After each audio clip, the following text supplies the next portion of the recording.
இப்போ எங்கே இருக்கோன்னு பார்த்தீங்கன்னா பழைய கடையில் இந்த ஸ்பீக்கரை வாங்கியிருக்கோம். இதை போய் நம்ம இடத்துக்கு போய் செக் பண்ணி பார்க்கலாம் ஒர்க் ஆகுதானே. ஃபஸ்ட் நம்ம ஸ்பீக்கருக்கு பவர் சப்ளை கொடுத்து பார்த்துடலாம். நான் வந்து லேப்டாப்பில் கனெக்ட் பண்ணிக்கிறேன்.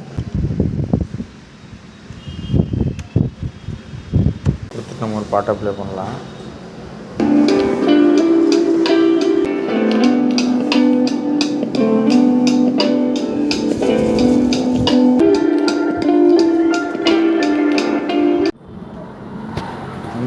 இந்த ஸ்பீக்கர் ஒர்க் ஆகுது. நம்ம அந்த ஸ்பீக்கரை போட்டு செக் பண்ணி பார்த்துடலாம்.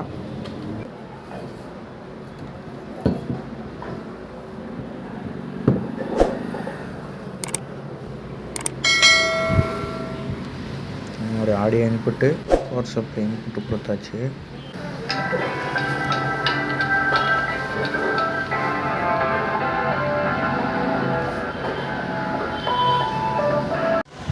இந்த ஸ்பீக்கர் ரெண்டும் ஒர்க் ஆகுது. ஆனால் என்ன ஃபால்ட்டுன்னு பார்த்தீங்கன்னா, இந்த ஸ்பீக்கர் வந்தீங்கன்னா ரொம்ப டைட்டாக இருக்குது ரெண்டு ஸ்பீக்கருமே. அதனால் சவுண்ட் ரொம்ப கம்மியாக கேட்குது. நீங்கள் இது நல்லா ஒர்க்கிங்கில் இருக்க ஸ்பீக்கரை பாருங்கள் எப்படி இருக்குன்னு. நல்லா இருக்க மாதிரி ஃபீலே இல்லை, ஏதோ உள்ளே பிடிச்சிருக்க மாதிரியே இருக்குது. குவாலிட்டி என்னென்னு செக் பண்ணிக்கலாம். நம்ம 2 செட் எடுத்து வந்த ஸ்பீக்கரில் இது ரெண்டும் இப்போ ஒர்க்கிங்கில் இருக்குது. இது ரெண்டும் என்னென்ன ஃபால்ட்டில் இருக்குது, இதை மட்டும் நம்ம கழட்டி இப்போ செக் பண்ணி பார்க்கலாம் என்னென்னு. இப்போ நம்ம அதை கழட்டி செக் பண்ணலாம். அதுக்கு முன்னாடி நம்ம சேனலுக்கு புதுசாக இருந்தீங்கன்னா மறக்காமல் சப்ஸ்கிரைப் பண்ணி பெல் பட்டன் நமக்கு யாரும் நோட்டிஃபிகேஷன் கொடுத்துங்க.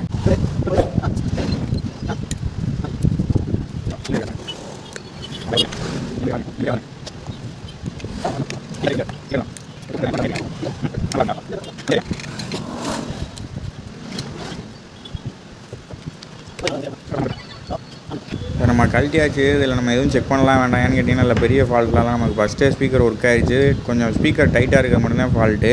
ஆனால் அந்த ஸ்பீக்கர் நம்ம யூஸ் பண்ண முடியாது, கண்டிப்பாக தூக்கி தான் போடணும். எதுக்கு இந்த மாதிரிலாம் ஆகுதுங்கிறது கண்டிப்பாக எனக்கு தெரியல. ஓவர்லோடுனால ஆகும். இங்கே ஓவர்லோடுக்கு வாய்ப்பே இல்லை. வேறு ஏதாவது தெரிஞ்சுன்னா உங்களுக்கு கமெண்டில் போய் சொல்லுங்கள். நம்மள்ட்ட வேறு ரீப்ளேஸ்மெண்ட்டுக்கு கண்டிப்பாக அந்த மாதிரி ஸ்பீக்கர் இருக்குது. ஆனால் அது அதே மாடல் இல்லை. ஸ்பீக்கரில் பார்த்தீங்கன்னா 4 ஸ்க்ரூ போடுறதுக்கு கிரில் மாதிரி இருக்கும். இதில் பார்த்தீங்கன்னா இல்லை, நம்ம அதை ஆல்ட்ரு பண்ணி போட்டுக்கலாம். இப்போ பார்த்தீங்கன்னா இந்த ஒர்க் ஆகாத ஸ்பீக்கரில் இருந்தால் 4 இந்த ஸ்க்ரூ போடுற கிரில்லையும் கட் பண்ணி எடுத்துக்கலாம். இதை பார்த்து சேஃப்டியாக கட் பண்ணி கையை கட் பண்ணிக்கிறதுக்கு வாய்ப்பு இருக்குது, கையை கிழிச்சு விட்றதுக்கு வாய்ப்பு இருக்குது. இந்த மாதிரி ஒரு கட்டரை வச்சு நான் கட் பண்ணி எடுத்துக்கிறேன், அப்போ தான் சரியாக இருக்கும். நம்ம சேனலில் என்ன சப்ஸ்கிரைப் பண்ணாமல் வீடியோ பார்த்துக்கிருக்கீங்கன்னு நினைக்கிறேன். மறக்காமல் சப்ஸ்கிரைப் பண்ணிக்கோங்க. இந்த 4ஐயும் கட் பண்ணி எடுத்துட்டோம்னா நமக்கு அதை அந்த ஸ்பீக்கரில் அப்படியே ஃபிக்ஸ் பண்ணிடலாம். பார்த்தீங்கன்னா நான் 4ஐயுமே கட் பண்ணி கரெக்டாக எடுத்து வச்சுருக்கேன். இதை அப்படியே நம்ம ஃபிக்ஸ் பண்ணுறதா இல்லை. இப்போ இந்த கிளாம்பை எதுக்கு கட் பண்ணி எடுத்தோங்கிறது இப்போ உங்களுக்கு நல்லா தெரியும். இந்த ஸ்பீக்கர் இருந்தால் ரவுண்டாக இருக்கும். இப்போ பாருங்கள் கரெக்டாக அந்த கிளாம்பை அதை பிடிச்சிக்கிச்சு. அதுக்காக நம்ம கட் பண்ணி எடுத்தோம். இப்போ நம்ம அந்த ஸ்பீக்கரை அதோட கேஸில் மாட்டிடலாம் ஸ்பீக்கர் பாக்ஸில்.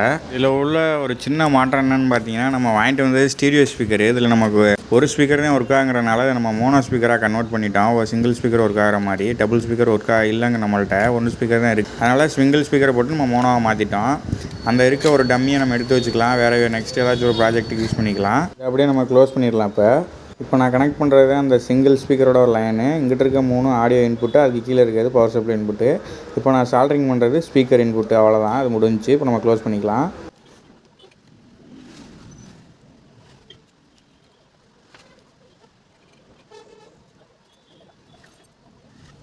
இப்போ பார்த்தீங்கன்னா நம்ம எல்லாமே க்ளோஸ் பண்ணியாச்சு. இப்போ ஸ்பீக்கரோட ஃபைனல் அவுட்புட் இதுதான்.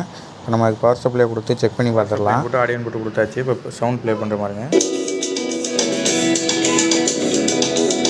சவுண்ட் குவாலிட்டி சூப்பராக இருக்குது. நம்ம எடுத்து வந்து இந்த 2 ஸ்டீரியோ ஸ்பீக்கரில் ஒரு ஸ்பீக்கரை மோனோ ஸ்பீக்கராக மாற்றிருக்கோம். நம்ம வீடியோவோட எண்டுக்கு வந்துவிட்டோம். இவ்வளோ நேரம் வீடியோ பார்த்ததுக்கு ரொம்ப நன்றி. வீடியோவுக்கு மறக்காமல் லைக் கொடுத்துட்டு போங்க. அடுத்த ஒரு நல்ல வீடியோவில் பார்க்கலாம்.